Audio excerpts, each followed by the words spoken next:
Hi hello welcome to our channel smart life Shri. అందరూ ఎలా ఉన్నారు, ఏం చేస్తున్నారండి? నిజంగా చాలా రోజులైందండి. ఒక 1 వీక్ నుంచి ఆల్మోస్ట్ అంటే మధ్యలో 2-3 షార్ట్స్ అయితే అప్లోడ్ చేశాను. కానీ ఒక జర్నీలో ఉండటం వల్ల మీ అందరినీ ఇలా కలుసుకొని మనస్ఫూర్తిగా మాట్లాడి చాలా రోజులైనట్టే ఉందండి నాకు. ఆ జర్నీ కూడా ఏంటి, మేము ఎక్కడికి వెళ్తున్నాం, ఇదిగోండి ఇక్కడ చూపిస్తున్నాను కదా, మొత్తం లిస్ట్ అంతా రాశాను. నేనైతే ఈ విధంగా ప్యాక్ చేసుకుంటున్నాను అని జర్నీకి సంబంధించిన విశేషాలతో అందరికీ ఉపయోగించేలాగా నేను ప్రయాణం అంటే ఏ విధంగా అంటే చిన్న చిన్న టిప్స్తో చాలా వరకు కూడా అందరికీ ఉపయోగించేంత వరకు వస్తువుల్ని ఎలా సర్దుకుంటాను అనే ఒక వీడియోని కూడా నేను అప్లోడ్ అయితే చేశానండి. సో ఆ రోజు బయలుదేరుతున్నప్పుడు నేను సర్దుకుంటున్నవన్నీ కూడా అంటే మనకి చిన్నపిల్లలు ఉన్న వాళ్ళకు కూడా ఈజీగా చాలా వరకు నేను 2-3 సార్లు ట్రిప్స్ వెళ్తున్నప్పుడు ఎప్పుడూ కూడా ఈ విధంగా అయితే షేర్ చేస్తూ ఉంటానండి, అందరికీ కూడా ఉపయోగించాలి అని. అదేవిధంగా మేము వెళ్తుంది యాత్రా స్థలానికి కాబట్టి ఆ రోజు నేను సర్దుకుంటున్నా. ఆ యాత్ర అంటే తిరుపతి యాత్ర అండి. తిరుపతి అయితే దర్శనానికి బయలుదేరాం. అలా వెళ్తున్నప్పుడు ఎక్కడా కూడా కష్టపడకుండా ప్రతిదీ కూడా ఎలా అయితే ప్లాన్ చేసుకున్నాను, ముందు ఎలా నోట్ చేసుకున్నాను ఎలా సర్దుకున్నాను, సర్దినవి కూడా మరీ ఎక్కువ లగేజ్ చేసుకోకుండా ఎలా అయితే ట్రావెల్లో అన్నీ కూడా ఉపయోగించేట్టు అది కూడా సర్దుకున్న తర్వాత మనకి ఈజీగా మళ్ళీ తిరిగి తీసుకునేటట్టు నేను సర్దానండి అని చెప్పి ఇప్పుడు చూపిస్తున్న ఈ థంబ్నెయిల్కి సంబంధించిన వీడియోలో అయితే అప్లోడ్ చేశానండి. చూడని వాళ్ళు ఎవరైనా ఉంటే మాత్రం తప్పకుండా చూడండి, చాలా వరకు అయితే ఉపయోగిస్తుంది. సో అలా అయితే ప్లాన్ చేసుకుని మరి తిరుపతి అనేది బయలుదేరాం కదండి. మరి బయలుదేరుతున్న విశేషాలన్నీ కూడా మీతో షేర్ చేసుకోవాలి కదా.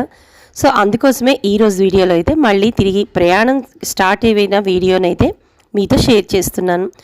సో ప్రయాణానికి సంబంధించినవన్నీ కూడా సర్దేసుకున్నానండి. ఇలా అన్నీ సర్దుకున్నాక ఇంకా తిరుపతి ప్రయాణం రోజు రానే వచ్చింది.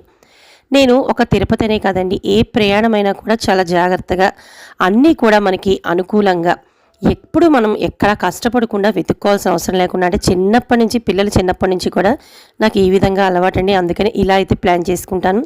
సో ప్రయాణం రోజు రానే వచ్చింది. మీ అందరికీ తెలుసు మనకి ఇంట్లో ఉండే మొక్కలు ప్రతిసారి బృందావనంలోని కృష్ణయ్య పక్కన ఉండే మందార మొక్కలు కానీ లేదంటే ఇలా తులసమ్మ వనంలో ఉన్న మొక్కలు అన్నీ కూడా మీకు చూపిస్తూ ఉంటాను కదండి.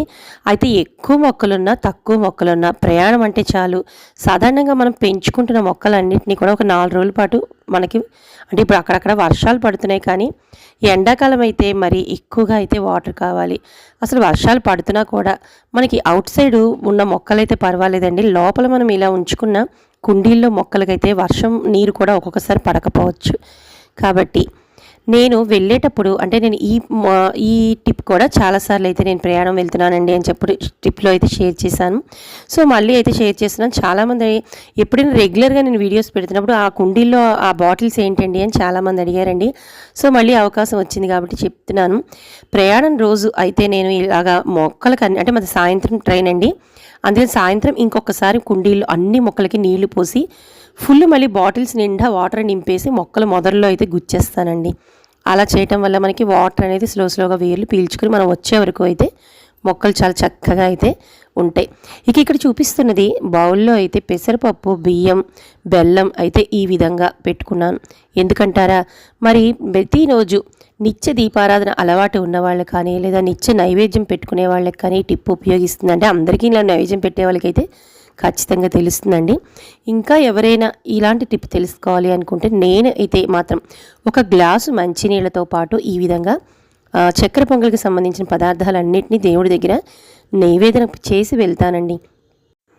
ప్రతిరోజు మరి మనం ఇలా దీపారాధన చేసుకుని నైవేద్యం పెట్టడం అలవాటైతే ఉంటుంది కదండి. అలా వచ్చేసరికి కొద్దిగా మంచినీరు ఇలా పదార్థాలు పెడితే మనం తిరిగి వచ్చిన తర్వాత ఆ మంచినీరుని మనం ప్రసాదం కింద తాగేయచ్చు. తర్వాత పెట్టిన బౌల్లో చక్కెర పొంగల్కి సంబంధించిన పదార్థాలన్నింటినీ తిరిగి ఊరి నుంచి వచ్చిన తర్వాత నైవేద్యం కింద మనం వండి దేవుడికి నివేదన చేసుకుని అది మనం ప్రసాదంగా తీసుకోవచ్చండి.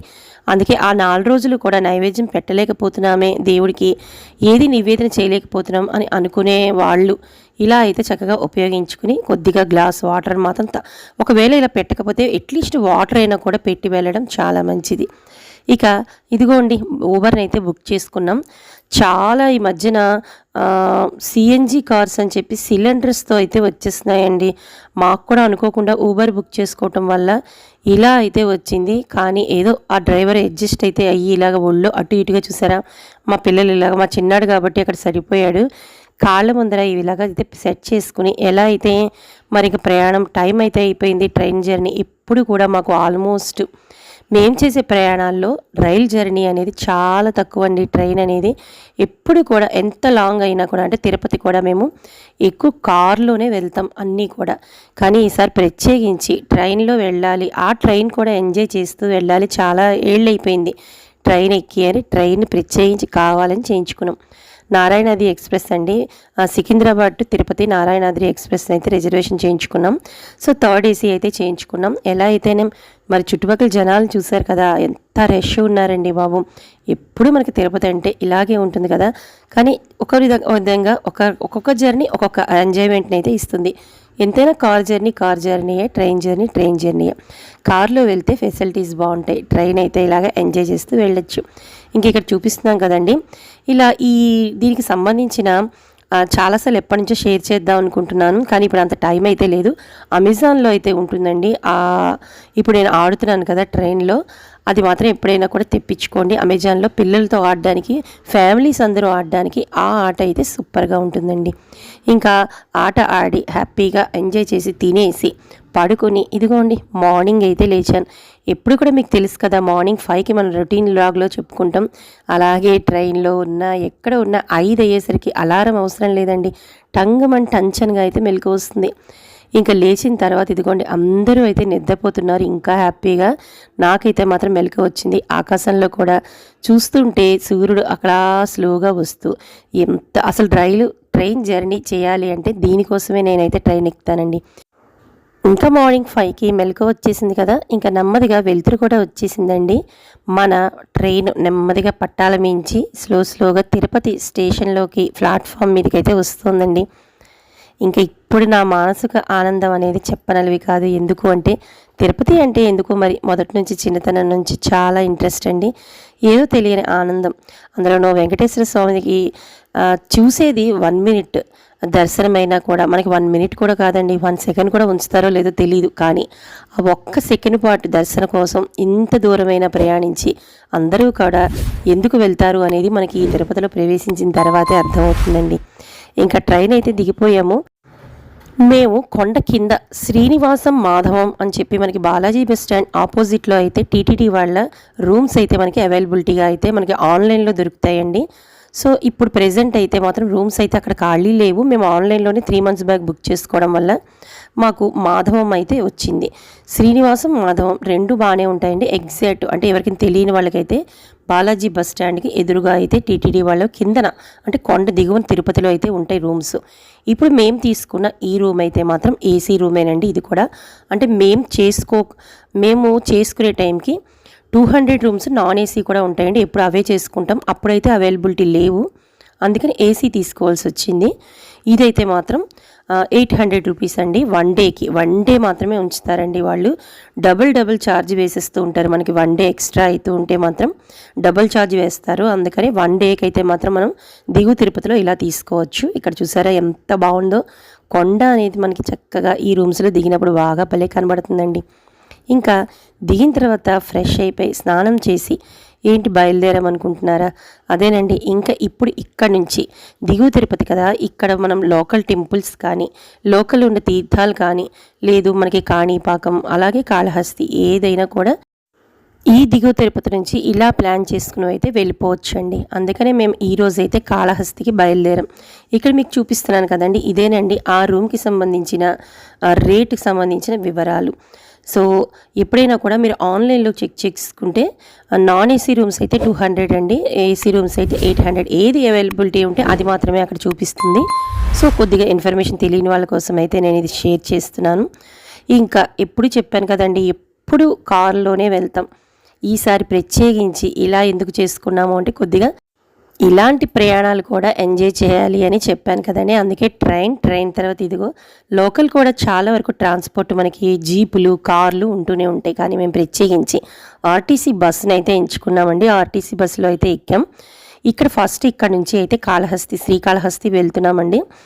అది మనకి బాలాజీ బస్ స్టాండ్ నుంచి కాళహస్తి టెంపుల్కి వెళ్ళే బస్సులు ఫ్రీక్వెంట్గా చాలా అయితే ఉంటాయండి. ఇక్కడ నుంచి ఒక 1 అవర్ అయితే మనకి కాళహస్తి. కాణిపాకం ఎందుకు వెళ్ళలేదు అంటే మనకి ఇప్పుడు గణపతి నవరాత్రులు జరుగుతున్నాయి కదండి. మరి ఆ రష్లో మేము తిరిగి రాలేము అంటే మాకు రేపు తిరుమల కొండ మీద సహస్ర దీపాలంకరణ ఒక సేవ దర్శనం అయితే ఉంది. ఆ నెక్స్ట్ డే 300 రూపీస్ దర్శనం అయితే ఉంది. అందుకని ఇంకా కొండ కిందన అయితే మాకు ఇంకా అవకాశం రాదు అని ఈరోజే కాళహస్తి అనేది బయలుదేరి దర్శనం కోసం అయితే వెళ్ళాం. చూసారా, దగ్గరికి వస్తుంటేనే కాళహస్తీశ్వరుని వైబ్రేషన్ అనేది మనకి కనిపిస్తూ ఉంటుందండి. ఏదో తెలియని గుళ్ళ దగ్గరికి వెళ్తే ఒక పీస్ఫుల్ అనేది ఆటోమేటిక్గా మనకి వచ్చేస్తూ ఉంటుంది. కానీ ఎండలు మాత్రం చాలా అయితే ఉన్నాయండి. సెప్టెంబర్ నెల అయినా కూడా ఎండలకైతే అక్కడ చుట్టుపక్కల కూడా వర్షాలు చాలా తక్కువగా పడుతున్నాయట. మనకి ఎక్కడ చూస్తే అక్కడ మునిగిపోయినట్టు వర్షాలు ఎక్కువ.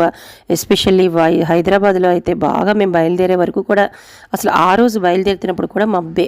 అలాంటిది ఇక్కడికి వచ్చిన తర్వాత ఎండలు అయితే మాత్రం చాలా వరకు అయితే ఎక్కువ ఉన్నాయని తెలిసిందండి.